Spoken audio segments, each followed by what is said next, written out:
Break के बाद एक बार फिर से आपका स्वागत है। हम लोग चर्चा कर रहे हैं कि जिस तरीके से अलग अलग ट्रेड एग्रीमेंट की वजह से दुनिया में कारोबार का नक्शा बदल रहा है, उससे भारत की इंडस्ट्री, भारत एक्सपोर्टर्स को किस तरह से फायदे होंगे और क्या चुनौतियां होंगी। ब्रेक पर जाने से पहले हम लोग काफ़ी हद तक चर्चा कर चुके हैं कि इंडिया यूएस ट्रेड के फ्यूचर को लेकर के। अब दो चीज़ें हैं, एक कि हमारे साथ तो एक्सपोर्ट के FIO के प्रेसिडेंट जुड़ चुके हैं रलान साहब, और दूसरा कि यूके के साथ डील हो गई है, वो हमारे लिए कितना फ़ायदा है। दोनों चर्चा करेंगे इस सेगमेंट में।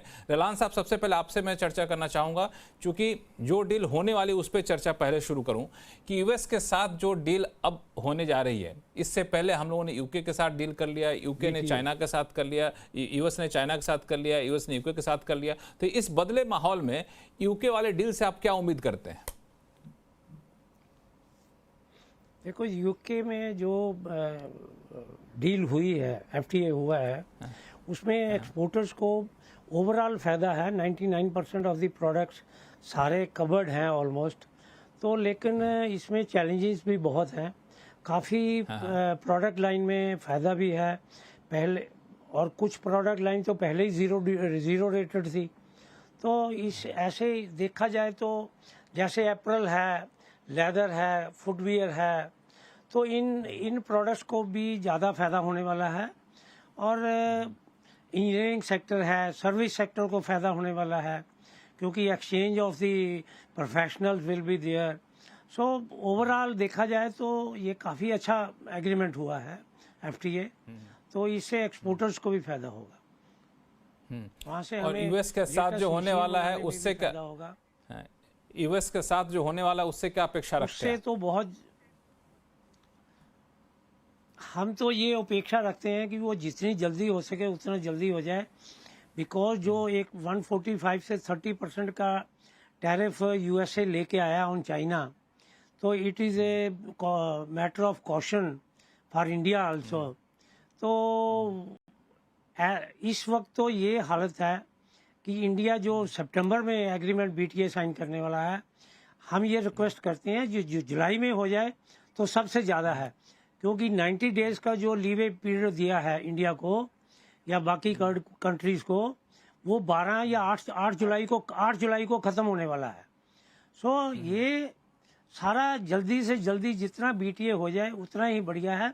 इसके लिए मैं एक बात कहना चाहता हूँ कि जो इम्पोर्टर्स हैं USA में, जब हमारी बात होती है वो वेट कर रहे हैं कि ये 90 डेज़ ख़त्म हो और ये टैरिफ नीचे आए तो हम ऑर्डर प्लेस करें। अभी USA से ऑर्डर नहीं आ रहे हैं। अगर आ रहे हैं वो ऐसे आ रहे हैं कि जैसे कोई इम्पोर्टर को बहुत ज़्यादा ज़रूरत है वो मंगवा रहा है। बाकी अदरवाइज जो रेगुलर ऑर्डर्स आते हैं वो ऑर्डर्स नहीं आ रहे हैं। वो वेट कर रहे हैं कि 90 डेज़ ख़त्म हो जाए और ट्रंप जी थोड़ा या तो टैरिफ कम कर दें, 10% पर लेके आ जाएं। तो ये BTA साइन करना बहुत ही ज़रूरी हो गया और बहुत जल्दी होना चाहिए।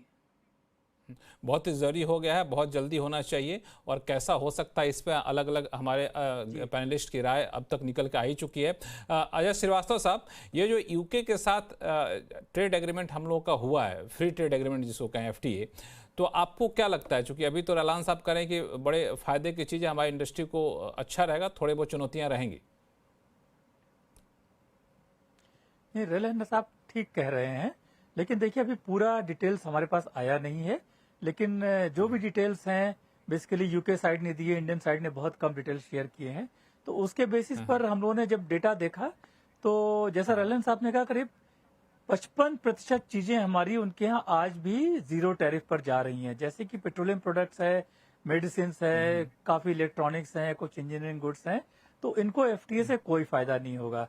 लेकिन जैसा अभी बोला रलान साहब ने कि जो टेक्सटाइल्स है, गारमेंट्स हैं, लेदर प्रोडक्ट्स है, हैंडीक्राफ्ट है, इनमें 4 से 16% ड्यूटी थी यूके में, वो जीरो आएगी, तो उससे इंडियन एक्सपोर्ट्स को फायदा होगा। लेकिन हमको ये फायदा ऑटोमेटिक नहीं होने वाला है। देखिए, जब हम लोग जापान से नेगोशिएट कर रहे थे, 2010-11 में साइन हुआ था, तो उस समय जापान भी यूके की पोजीशन में था, डेवलप्ड कंट्री था। तो हमारे ट्रेड ने कहा कि इनसे आप 0 फॉर 0 मांगिए अप्रैल में, क्योंकि वो लोग तो अप्रैल बनाते नहीं है, इंडिया बनाएगा और हम भेजेंगे। जब जीरो टैरिफ होगा जापान में, पहले 12-13% था, जीरो होगा तो हमें बहुत फायदा होगा। लेकिन और तो ये निगोशिएटर्स ने किया और दोनों कंट्री एग्री हुए कि जीरो टैरिफ हो जाए। लेकिन देखिए 2011 में साइन हुआ था, 2025 चल रहा है, हमारा एक्सपोर्ट्स अप्रैल का बढ़ा है लेकिन कोई अच्छी रेट से नहीं बढ़ा है। जो नॉर्मल ट्रेड ग्रो हुआ उसी रेट से हुआ है। तो जब भी आप डेवलप्ड कंट्री को ट्रेड करते हैं, मैं क्यों बता रहा हूँ, वो जैसे यूके है, $47,000 उनकी पर कैपिटा इनकम है। तो जो हाईएस्ट क्वालिटी जो सप्लायर्स हैं केवल उनको फायदा होगा हमारे यहाँ से। जो मीडियम या लो एंड सप्लायर्स हैं शायद वो उनकी डिमांड पूरी नहीं कर पाएंगे क्योंकि कॉस्ट इतना बड़ा फैक्टर नहीं है उनके यहाँ। Premium products, top quality products, organic products, ये सब चीजें शायद ज्यादा फायदा करेगी। बिल्कुल, ये जो हाई एंड प्रोडक्ट है, जो हाई एंड सप्लायर, उनके लिए हाँ बताए, अपनी बात पूरी करिए, फिर मैं शशांक सर के पास जाऊंगा। अपनी बात पूरी करिए अजय जी। जी तो ये बात हो गई मर्चेंडाइज की। तो हमारे 44% मर्चेंडाइज को उनके यहाँ टैरिफ कट मिलेगा, नॉट 99%, 44% को इफेक्टिवली मिलेगा क्योंकि 55% में ड्यूटी ऑलरेडी जीरो है। 1% सुनने में आ रहा है, कहीं मैंने पढ़ा नहीं है लेकिन कहीं सुनने में आ रहा है शायद राइस को उन्होंने कोई ड्यूटी कट्स नहीं दिए यूके ने। इंडिया ने जो है करीब 90% आइटम को नहीं, पहले उनकी बात करते हैं, उन्होंने ड्यूटी कट ऑटो पर दे दिया, उनके तो पहले ही 5-6% ड्यूटी थी। अब आते हैं इंडिया की तरफ, ये तो उन्होंने दिया है कि हमारे 44% आइटम को इफेक्टिव ड्यूटी कट्स मिलेंगे। अब आते हैं इंडिया ने क्या किया है।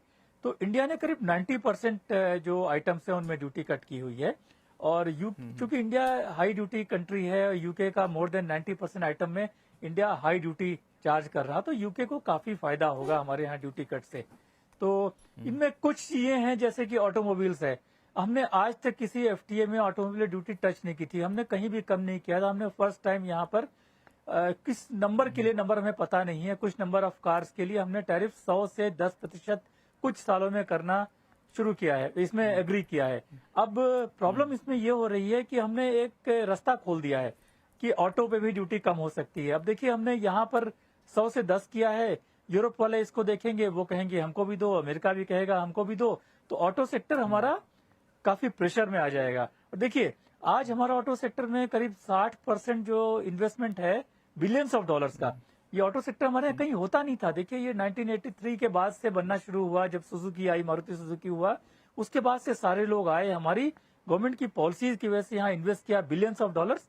और आज India almost small car hub है, जापानीज यूरोपियन कंपनियां यहाँ कार बनाती हैं।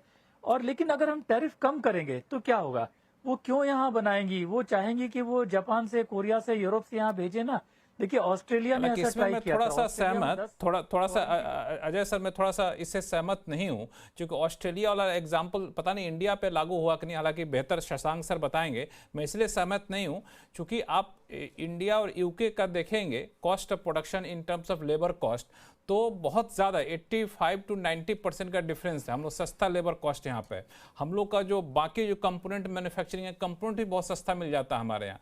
तो ये कहना है कि वो वहाँ से इंपोर्ट करके सीधा ले आएंगे, भारतीय बाजार में बेच देंगे, तो तब भी वो हमारे ऑटो इंडस्ट्री के मुकाबले कॉम्पिटिटिव शायद ना हो। शशांक सर आपकी क्या राय है?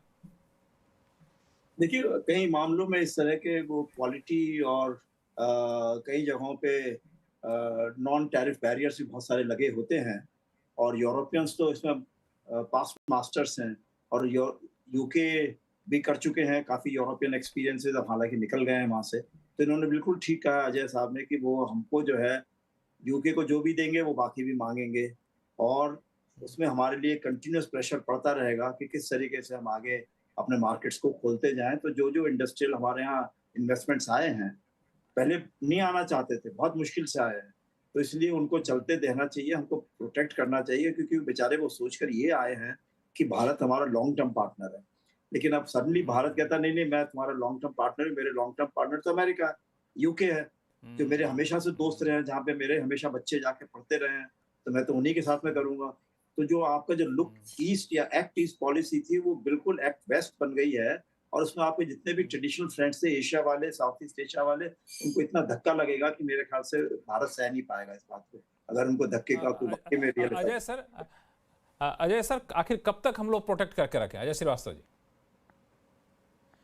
देखिए मैं कह रहा हूं, मैं तो प्रोटेक्शन के खिलाफ हूं। मैं कह रहा हूं ये ट्रेड डील है, चैरिटी नहीं। अगर हमें कुछ मिलता है तो हम सब कुछ देने को तैयार है। मैं तो ऑटो क्या, मैं हर चीज सेक्रीफाइस करने, लेकिन हमें मिल क्या रहा है ये तो कोई बात ही नहीं कर रहा है, केवल देने की बात हो रही है। जैसा हमने देखा कि 55% प्रोडक्ट आज भी जीरो टैरिफ पर जा रहे हैं, तो हमें मिल क्या रहा है? अगर हमें कुछ मिले, उनके यहाँ टैरिफ ऑटो पर बहुत कम है, हमारे यहाँ हाई टैरिफ है, इसलिए हमारी इतनी बड़ी इंडस्ट्री बनी हुई है। तो अगर हमें कोई जस्टिफाई कर दे, हमें कुछ मिल रहा है बराबरी से, तो मुझे कोई प्रॉब्लम नहीं कहने में। मैं सारे आइडियोलॉजिकल जो ऑब्जेक्शन हैं ड्रॉप कर दूंगा इसमें, लेकिन बहुत मुश्किल से इंडस्ट्रीज बनती हैं रलान साहब, और बहुत रलान मुश्किल साहब से बोलना हमने चाहते बनाई हैं। है। रलान साहब बोलना चाहते हैं। रलान साहब, हमें मिल क्या रहा है?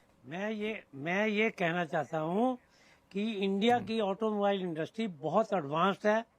वो इतनी सस्ती कारें बेचने में मास्टर हैं। वो अगर यूके कार बेचेगा यहाँ पे, या यूएसए कार बेचेगा, अगर हमारा बीटीए होता है, तो उनकी कार इतनी आसानी से बिकने वाली नहीं है। ऐसा मेरा विचार है। मे बी रॉन्ग, हो सकता है कि मैं गलत हूँ, लेकिन हमारी इंडस्ट्री बहुत मैच्योर हो चुकी है। ऑटोमोबाइल इंडस्ट्री इतना नुकसान नहीं होने वाला है। मैं थोड़ा सा अजय जी से थोड़ा डिफर करता हूँ, तो हमारी इंडस्ट्री बहुत शो मैच्योर में है। अलग अलग लोगों को बुलाने का मकसद यही है कि आप डेफर करते हैं तो डेफर व्यू रखिए। हाँ, तो इसमें कोई बुरा मेरे नहीं बड़े माना। भाई हैं ये। सुनील सुवर्णम साहब, आपने कभी इस चीज को स्टडी किया है क्या? जी, हाँ, मैंने स्टडी किया है और मेरा विचार है कि देखिए, जब डील पे जाते हो ना, तो कुछ विन होगा, कुछ लॉस होगा। अगर अलग अलग अब खाली लॉस को चुन के बोला ये गवर्नमेंट ने क्यों लॉस करा दिया इस क्षेत्र में, वो सही नहीं होगा। एक ओवरऑल मैक्रो पर्सपेक्टिव में देखना चाहिए कि क्या इंडिया की एक्सेसिव लेबर सप्लाई को हम इस्तेमाल कर रहे हैं, टेक्सटाइल्स में, लेदर में, उधर ही हमको फायदा हो रहा है, तो वहां पे उभर के आपको एम्प्लॉयमेंट होगा। तो ओवरऑल मैक्रो इकोनॉमी के लिए इंडिया के लिए वो जरूरत है। तो एक हाथ इंडस्ट्री के लिए नेगेटिव हो गया तो चलता है ना। एक मैक्रो व्यू में कुछ विंस कुछ लूज, ट्रेड डील वो भी लूज करने के मन में नहीं है, हम भी लूज नहीं करने, विन विन होना है। तो विन विन में क्या होता है कि कुछ उसका विन में हमारा लॉस तो होगा ही ना। तो मेरा मानना है कि देखिए, इंडियन जो पीयूष गोयल जी है वो बहुत क्लोजली इंटरेक्ट करते हैं ट्रेड के साथ यहाँ पर। और हमारी जो ट्रेड टॉक्स अमेरिका के साथ करीबन 7-8 सेशंस हुए हैं। यूएस यूके के साथ 3-4 साल लगे करने में। तो ऐसी नहीं कि बड़ी लापरवाही से कुछ हुआ है ना। कुछ उन्होंने सोच समझ के किया कि ठीक है, जैसे रलान जी कह रहे थे ऑटो इंडस्ट्री मैच्योर हो गया है, तो उधर हम अभी थोड़ा कंपटीशन को लाते हैं क्योंकि मैच्योर हो गया है। उसको अभी 1983 से आज तक कुछ ना कुछ तो उनको स्किल और प्रोडक्टिविटी में डेवलप करना चाहिए था। अगर नहीं किया तो उनको नुकसान होगा। तो मेरा मानना है कि ये डील को हम अलग अलग सेक्टर को देखकर यहाँ नुकसान यहाँ नहीं देखें। नेचुरली वो सेक्टर वाले उसके बारे में फिक्र करेंगे, मगर अगर हम ऐसे पैनल में डिस्कस करें तो ओवरऑल देश की भलाई। और आज देश के सामने सबसे बड़ा इश्यू क्या है? Employment generation. अगले 20 साल में इंडिया में करीबन 15 करोड़ लोग वर्किंग एज में घुसने वाले हैं, उनको नौकरी दिलवाना है। और ये खाली इंडिया प्रोड्यूस और इंडिया बाई से नहीं होगा। हमें चाइना का शेयर 13% इंडिया प्रोड्यूस और इंडिया बाई से नहीं होगा। अभिजीत दास जी, इंपॉर्टेंट पॉइंट, अलग अलग व्यूज निकल कर आ रहे हैं हमारे पैनलिस्ट के। मैं मैक्रो पर्सपेक्टिव देना चाहता हूं इस पूरे डिबेट में। बहुत इंटरेस्टिंग, बहुत ही सटीक व्यूज आए हैं। मैं कोट करना चाहूंगा जो यूके गवर्नमेंट के तरफ से एक स्टडी आया है, और सिमिलर स्टडी 3 साल पहले भी आया था। ये स्टडी क्या कहती है कि आप 2040 तक देखिए कि क्या इम्पैक्ट होगा इंडिया यूके एफटीए का in goods and services taken together.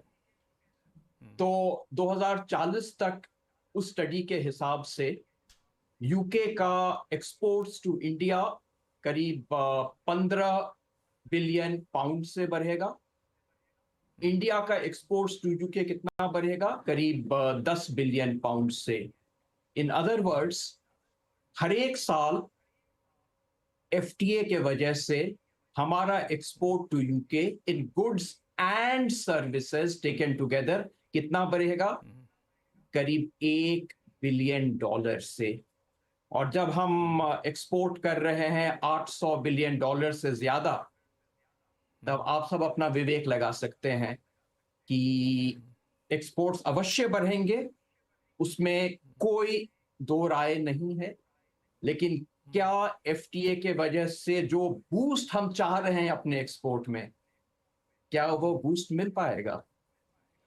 लेकिन मुझे अभिजीत लगता है दास जी, ये जो एक्सपोर्ट्स में जो रियल बूस्ट हम लोग को आएगा वो है अपने इंटरनल रिफॉर्म्स से, ट्रांजैक्शन कॉस्ट्स कम करने से, जो इंफ्रास्ट्रक्चरल डेफिशिएंसीज के वजह से जो हमारे प्रोडक्शन कॉस्ट बढ़ जाते हैं उनको एड्रेस करने से, और सरकार इस रास्ते पर प्रयास कर रही है, काफी एफर्ट्स हो रहा है, लेकिन जब वो प्रयास सफल होंगे तब देखेंगे कि अवश्य बूस्ट होगा, और वो जो बूस्ट आएगा हमारे एक्सपोर्ट्स में वो एफटीए से कहीं ज्यादा बूस्ट मिलेगा। वो एफटीए से कहीं ज़्यादा बूस्ट मिलेगा। एक अजय श्रीवास्तव जी, इन्होंने अभिजीत दास जी ने रिपोर्ट दी, इस रिपोर्ट पर, हालांकि अभिजीत दास जी आप ही को मैं अपनी राय रख दूं कि इस जैसे हम लोग इंडिया की तरफ से रिपोर्ट बनाते हैं तो इंडिया को क्या फ़ायदा मिलेगा, आमतौर पे कई बार उसको हाईलाइट करते हैं। अब यूके की गवर्नमेंट ने रिपोर्ट बनाई होगी तो जाहिर तौर पर यूके गवर्नमेंट देखेगी कि हम ट्रेड डील कर रहे हैं, इसको जस्टिफाई करने के लिए हम अपना फैक्ट दें। लेकिन आपने ये जो बात कही बड़ा इंपॉर्टेंट है कि एफटीए की बजाय अगर हम लोग अपना रिफॉर्म करें तो वो रिफॉर्म उससे ज़्यादा बूस्ट देगा जितना कि एफटीआई ऐसे ट्रेड डील देता है। रलान साहब, आप ही के पास आऊं, ये किस तरह के रिफॉर्म करने की ज़रूरत है? देखो, दी फैसिलिटेशन जो है वो जैसे कस्टम में है, एक्सपोर्ट के प्रोसेस में है या इंपोर्ट के प्रोसेस में है, एक छोटी सी फैसिलिटेशन लाते हैं, हमारे लिए एक नया रेगुलेशन आ जाता है। आई मीन वो बड़े ध्यान से इनको करना पड़ेगा, बहुत कुछ करने वाला है, कोई थोड़ा नहीं है। गवर्नमेंट के लिए एक बहुत बड़ा चैलेंज है। बिल्कुल एग्री करता हूँ मैं कि एक्सपोर्ट बहुत ज़्यादा बढ़ेगी जितना ये सिंप्लीफाई करते जाएंगे, जितनी ये रेगुलेशन कम करते जाएंगे उतनी ही एक्सपोर्ट बढ़ेगी। अभी और एक्सपोर्ट के लिए, क्योंकि देखो एक्सपोर्ट के लिए इस वक्त सबसे बड़ा चैलेंज क्या है? The rate of interest. The rate of interest is so high कि हम किसी कंट्री के साथ compete ही नहीं कर रहे हैं, तो रेट ऑफ इंटरेस्ट कम ही नहीं हो रहा है। इंटरेस्ट इक्वलाइजेशन स्कीम थी, वो भी आज पता नहीं लगेगी या नहीं इम्प्लीमेंट होगी, क्योंकि the amount given by the finance ministry to the ministry of commerce is so less कि वो कोई हो नहीं रहा है। मतलब बहुत सी चीज़ें हैं। रोडटेप को भी कंटिन्यू करना पड़ेगा गवर्नमेंट को, बहुत सारे इश्यूज हैं। सिंप्लीफिकेशन आज ये है कि विद इन 24 आवर्स एक एक्सपोर्ट कार्गो निकल जाना चाहिए, लेकिन क्या निकल रहा है? दैट रूट को, मतलब माइक्रो लेवल तक ये जानी चाहिए इंस्ट्रक्शन कि ये इसको इम्प्लीमेंट करो। ये बहुत ज़रूरी है। ये मतलब गवर्नमेंट के लिए काम करना बहुत ज़रूरी है। आई एग्री कि एफटीए से जितना फ़ायदा होगा उससे ज़्यादा एक्सपोर्ट भी बढ़ सकती है, क्योंकि हम हर साल तो एक्सपोर्ट बढ़ा ही रहे हैं। इंसेंटिव कम हो रहे हैं, एक्सपोर्ट बढ़ रही है। और गवर्नमेंट का एटीट्यूड क्या हो रहा है कि एक्सपोर्ट तो बढ़ ही रही है, इनको इंसेंटिव देने की क्या ज़रूरत है। But the interest equalization is very very important, क्योंकि इंटरेस्ट वही पे। हमारे साथ अजय श्रीवास्तव जी बैठे ही हुए हैं। हालांकि कुछ दिन पहले तक ये सरकार के हिस्सा थे, सरकार के पार्ट थे, अब सरकार से हालांकि बाहर हैं, लेकिन इनकी बातें हमें पता चला सरकार बड़ी सुनती है गौर से। अजय श्रीवास्तव सर, किस तरह के रिफॉर्म करें ताकि एफटीए ट्रेड डील तो ठीक है, लेकिन उसमें अगर ये रिफॉर्म हो जाए तो सोने पे सुहागा हो जाएगा? देखिए, तो मैं रलन साहब की बातों से पूरी तरह सहमत हूँ। ये जो उन्होंने बातें कही हैं, मैं उसमें कहूँगा 100 टाइम्स प्रेशर की जरूरत है हर चीज में। और अगर दो बातें हैं, एक तो जो एग्जिस्टिंग रिफॉर्म्स हैं वो जरूरी है, दूसरा हम नए रोड ब्लॉक्स ना क्रिएट करें, जैसे कि क्वालिटी कंट्रोल ऑर्डर्स हमने इंट्रोड्यूस किया है, लेकिन आप फील्ड में देखिए, ओ माय गॉड, लोगों को दांतों तले पसीना आ रहा है। एक छोटा एग्जाम्पल दूंगा, जैसे स्टील की 10,000 ग्रेड्स होते हैं, आपने क्यूसीओ लगाया 1300 ग्रेड्स के ऊपर, लेकिन स्टील मिनिस्ट्री कहती है कि बाकी जो ग्रेड्स हैं आपके, उन सब में एनओसी लेना पड़ेगा। और जब एनओसी लेने में जाता हूं तो उनका वेबसाइट चलती नहीं है, तो माल आ जाता है वहां पड़ा रहता है कस्टम में, मैं डेमरेज देता रहता हूं। ऐसे देश बहुत ही मुश्किल की बात है। ये सीधे सीधे जीडीपी को असर करेगा, एक्सपोर्ट को तो करेगा ही करेगा, लेकिन ये इंपोर्ट रोक रहे हैं तो उससे क्या होगा कि हमारा मैन्युफैक्चरिंग रुकेगा, एक्सपोर्ट्स रुकेगा।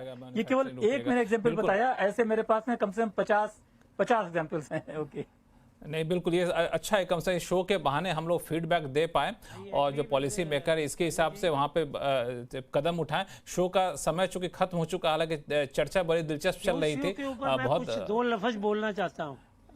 जी जी जी, क्यूसीओ के ऊपर मैं दो लफ्ज और बोलना चाहता हूँ। हाँ हाँ, शो का समय खत्म होगा, जल्दी लगाने में एक होड़ लगी हुई है, एक होड़ लगी हुई है, but the department is not ready to implement that. वो बहुत जरूरी है। आप कोई भी ऑर्डर लेके आओ, लेकिन आपका डिपार्टमेंट भी इक्विप्ड हो पूरा उसको इम्प्लीमेंट करने के लिए। डिपार्टमेंट को पता कुछ नहीं है, उनके पास कुछ सिस्टम नहीं है, तभी उस फैसले का फायदा भी होता है कि जब आप जिस मकसद से कोई कदम उठाते हो, वो कदम को लागू करने के लिए आपके पास वो क्षमता हो और वो इंटेंशन भी होना जरूरी है। बहुत बहुत धन्यवाद आप सही मेहमानों का हमारे साथ जुड़ने के लिए। आवाज अड्डा में फिलहाल इतना ही। देखते रहिए CNBC आवाज। नमस्कार।